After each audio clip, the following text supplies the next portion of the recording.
Hello everyone, welcome to Indian public School Marwa. I hope कि आप सब बहुत अच्छे हैं। तो आज जो मैं आपको टॉपिक देने जा रहा हूँ वो आप देख रहे हैं कि वो क्या है, लेटर राइटिंग। तो लेटर राइटिंग पे मैंने आपको पहले भी बहुत सारा टॉपिक दिया हुआ है, लेकिन आज का जो टॉपिक है वो एग्ज़ामिनेशन पॉइंट ऑफ व्यू से बहुत ही ज़्यादा इम्पॉर्टेंट है। ठीक है। और इसमें भी जो लेटर का मैंने टाइप सबको पहले बताया है कि दो टाइप्स के लेटर होते हैं, फॉर्मल और इनफॉर्मल। तो आज जो हम बताएंगे फॉर्मल लेटर का बताएंगे, जो कि आपको क्लियरली दिख रहा है स्क्रीन पे। तो फॉर्मल लेटर में भी कौन सा लेटर है ये बहुत ज़्यादा इम्पोर्टेंट है। तो आज जो हम आपको बताने जा रहे हैं वो है बिजनेस लेटर। ठीक है। अब देखिए, बिजनेस लेटर कैसे लिखना है, उसका सही फॉर्मेट क्या होता है, ये जानना बहुत ही ज़्यादा ज़रूरी है। अब आपके मन में एक सवाल आ रहा होगा कि आखिर हम बिजनेस लेटर क्यों लिखें। यदि हम किसी भी, यहाँ पे देखिए क्या लिखा है, प्लेसिंग ऑर्डर। यदि हम किसी भी कंपनी को ऑर्डर प्लेस करते हैं तो ये तो हम डायरेक्टली कॉल करके भी कर सकते हैं या फिर उसको मैसेज करके भी कर सकते हैं। तो इसमें लेटर लिखने की आखिर क्या ज़रूरत है। तो मैं आपको बता दूं कि जो बड़ी बड़ी कंपनियां होती है, ठीक है, वो क्या होता है, वो कॉल पे भरोसा नहीं करती है। ठीक है। उनको क्या होता है, हर एक चीज़ रिटर्न में चाहिए होता है, रिटर्न डॉक्यूमेंट पे वो लोग ज़्यादा भरोसा करती है। ठीक है। इसीलिए क्या होता है, आपको जो है लेटर लिख के देना होता है, जिससे कि वो उसको एज अ प्रूफ रख सके। मतलब अपने सेफ्टी के लिए तो सभी सोचते हैं, तो आखिर उतनी बड़ी कंपनी है तो वो क्या करती है, एज अ प्रूफ आपका रिटर्न डॉक्यूमेंट मांगती है। ठीक है। तो आपको क्या करना है, प्लेसिंग ऑर्डर, यदि हम बिजनेस लेटर लिख रहे हैं तो कोई चीज़ ऑर्डर कर रहे हैं, ठीक है, तो उसको कैसे लिखना है आज मैं आपको वो बताऊंगा। तो चलिए सबसे पहले लिखते हैं सेंडर्स एड्रेस। ठीक है। सेंडर्स एड्रेस में मैं आपको पहले भी बता चुका हूँ कि सेंडर्स एड्रेस जो होता है वो मैक्सिमम 3 लाइन होता है। सेंडर्स एड्रेस कौन होगा, वो आपका होगा, जहाँ से आप लेटर को लिख रहे हैं। ऐसा नहीं कि आप किसी चीज़ का ऑर्डर प्लेस कर रहे हैं तो आप अपने घर का एड्रेस देंगे। यहाँ पे घर का एड्रेस बिल्कुल नहीं चलेगा। ठीक है। यहाँ पे एड्रेस किस चीज़ का चलेगा, आप जिस जगह पे कोई वर्क कर रहे हैं, जहाँ से अपना बिजनेस चला रहे हैं, उस जगह का आपको एड्रेस देना होगा। तो ये देखिए, 1 2 3 के अंदर ही आपको सेंडर एड्रेस को पूरा करना है। ठीक है। उसके बाद देखिए, ये मैंने डबल रीड किया हुआ है। इट मीन्स ये कि आपको जो है एक लाइन छोड़ना है सेंडर्स एड्रेस लिखने के तुरंत बाद। ठीक है। एक लाइन छोड़ने के बाद क्या डालेंगे, डेट डालेंगे। जैसे आज का डेट है 8 मई, ठीक है, तो मई 8 2020 ये डेट डाल दिए। अब डेट डालने के तुरंत बाद मैंने डबल लाइन रीड किया हुआ है। इसका ये मतलब हुआ कि डेट डालने के जस्ट एक लाइन के बाद हम क्या लिखेंगे, रिसीवर्स एड्रेस। ठीक है। मतलब डेट डालेंगे, डेट डालने से पहले एक लाइन छोड़ेंगे, डेट डालने के बाद एक लाइन छोड़ेंगे। अब जो है वो रिसीवर एड्रेस देंगे। ठीक है। अब रिसीवर एड्रेस हम डायरेक्ट किसी कंपनी को तो नहीं दे सकते हैं, तो किसको देंगे, या तो सेल्स मैनेजर को देंगे या डायरेक्टर को देंगे, मतलब या फिर जो क्वेश्चन में आपको दिया हुआ रहेगा उसको देंगे। यदि क्वेश्चन में आपको नहीं दिया हुआ है कि आपको किसको देना है, तो आप ज़्यादातर क्वेश्चन में सेल्स मैनेजर का यूज़ कर सकते हैं। मतलब ज़्यादातर में हम क्या करते हैं, रिसीवर एड्रेस में सेल्स मैनेजर, ठीक है, सेल्स मैनेजर डाल दिए। उसके बाद जो कंपनी का नाम होगा, प्लेस का नाम होगा, वो हम उसको डालेंगे।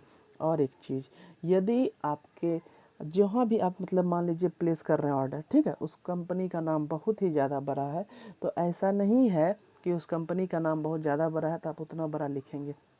कोशिश करेंगे कि आपका जो रिसीवर एड्रेस होगा वो मैक्सिमम 3 लाइन में ही ख़त्म होना चाहिए। ठीक है। अब उसके बाद फिर मैंने डबल रेड किया हुआ है। इट मीन्स क्या, डबल रेड का मतलब एक लाइन छोड़ना है, डबल लाइन नहीं छोड़ना है। डबल रेड मतलब एक लाइन छोड़ना है। ठीक है। उसके बाद सब्जेक्ट डालेंगे, तो सब्जेक्ट आपको क्वेश्चन में ही मिल जाएगा। और एक चीज़ ध्यान रखना है, सब्जेक्ट जो है 4 से 6 वर्ड के बीच ही होना चाहिए। मतलब मिनिमम 4 वर्ड्स, मैक्सिमम 6 वर्ड्स। मतलब क्या कि 4 वर्ड से ज़्यादा और मतलब 4 वर्ड से कम और 6 वर्ड से ज़्यादा नहीं लिख सकते हैं, ठीक है।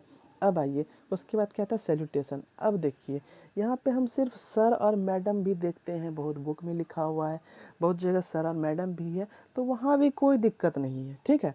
लेकिन यदि हम रिस्पेक्ट कर दिए, जैसा कि हम आपको पहले भी बताए हैं, फॉर्मल लेटर मतलब ही है फॉर्मेलिटीज़, आप जितना ज़्यादा फॉर्मेलिटीज़ को निभा पाइए, ठीक है। यदि हम रिस्पेक्टेड लगा दिए, मेरा तो कुछ नहीं गया, लेकिन जो सामने वाला लेटर को रिसीव करेगा, ठीक है, या फिर लेटर को पढ़ेगा, उसकी नज़र में थोड़ा सा हमारे प्रति जो है वो इम्प्रेशन जग जाएगा, ठीक है, रिस्पेक्टेड लिखने के बाद। तो रिस्पेक्टेड लिखने में कोई दिक्कत नहीं है, ठीक है।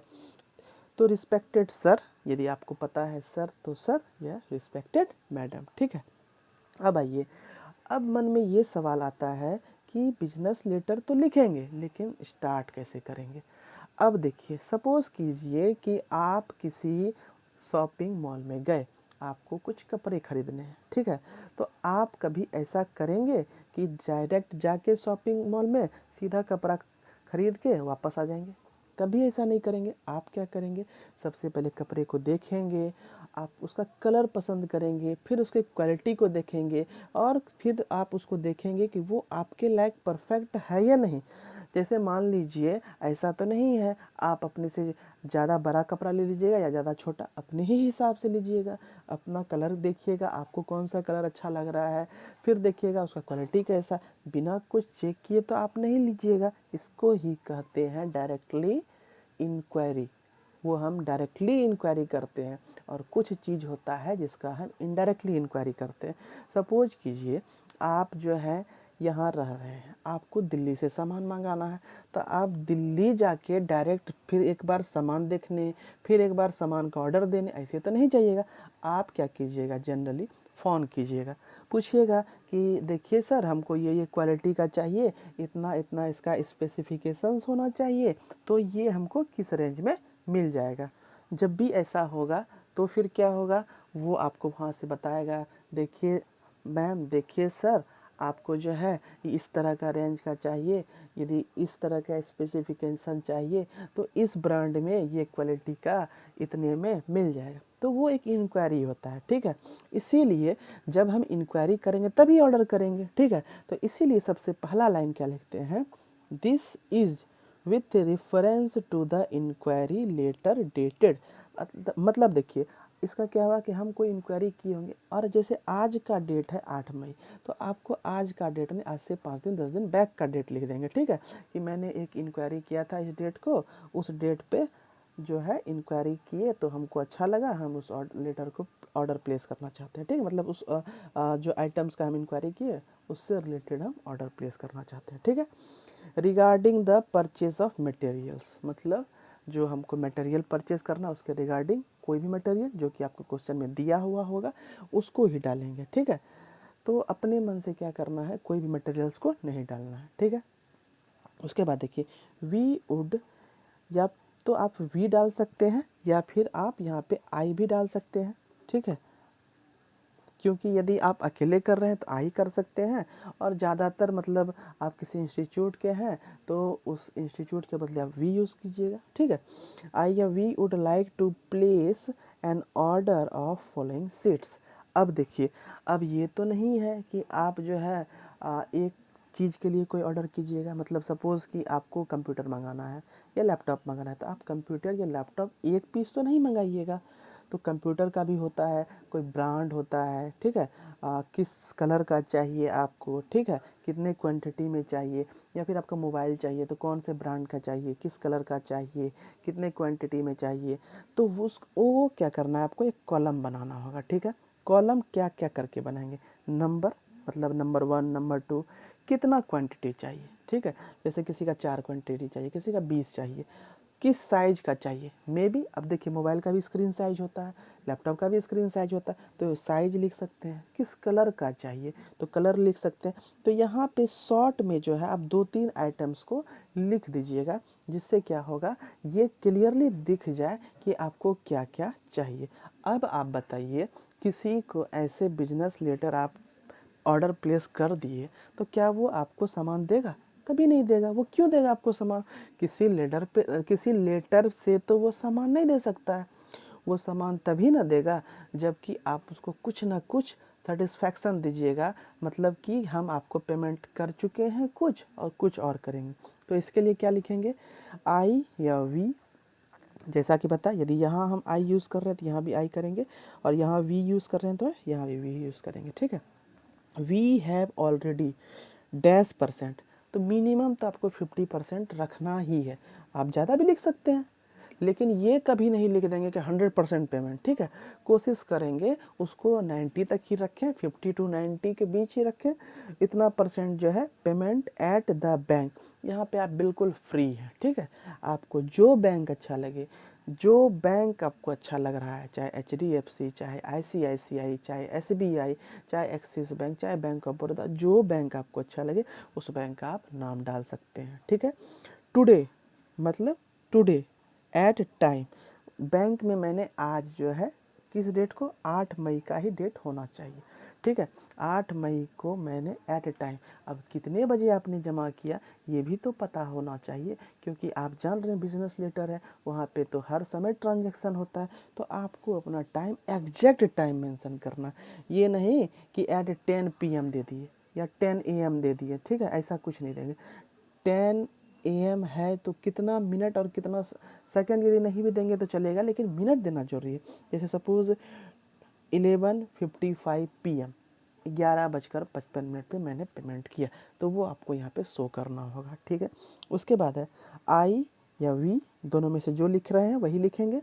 Hope to get delivered in time, अब आप उसको ऑर्डर तो बिजनेस लेटर का दिए, ठीक है, लेकिन यहाँ पे ऑर्डर नहीं दे सकते हैं कि आप हमको समय पे डिलीवर दीजिए, क्योंकि ये उसके भी बस की बात नहीं है। जैसे मान लीजिए हो सकता है कि रास्ते में कहीं जाम पड़ गया, ट्रांसपोर्ट के कारण वो जो है थोड़ा डिले भी हो सकता है, तो ये आप उम्मीद लगा सकते हैं कि I hope to get delivered in time. ठीक है, काइंडली फाइंड अटैच्ड, इसका क्या मतलब हुआ, अब देखिए, अब जो आप बोल दिए यहाँ पे कि इतना परसेंट जो है मैंने आपको पेमेंट कर दिया, इसका क्या प्रूफ है, आप बोल दिया और वो मान ले, ऐसा तो नहीं होगा। आपको क्या करना होगा, बैंक का जो रिसीव कॉपी होता है, ठीक है, जो आप जमा करते हैं वो मिलता है, या फिर कोई भी ऐसा अटैच डॉक्यूमेंट जिससे कि उसको ये कंफर्मेशन हो जाए कि आपने सच में ही जमा कर दिया है, उसको आप अटैच कीजिएगा। ठीक है, यहाँ पे नंबर 1, नंबर 2, नंबर 3 देके आप अटैच कर सकते हैं, जो जो अटैच कीजिएगा। ठीक है, जैसे रिसीवर्स का कॉपी हुआ, तो जितना भी हुआ बैंक रिसीप्ट का जो भी हुआ उसको आप अटैच कर दीजिएगा, जो आपको लगे सही। और एक बात, ये सब चीज़ आपको नीचे का जितना भी है, ना ही परसेंटेज, ना ही बैंक, ना ही टाइम, और ना ही जो अटैच कीजिएगा, ये सब आपको क्वेश्चन में कुछ नहीं दिया हुआ होगा।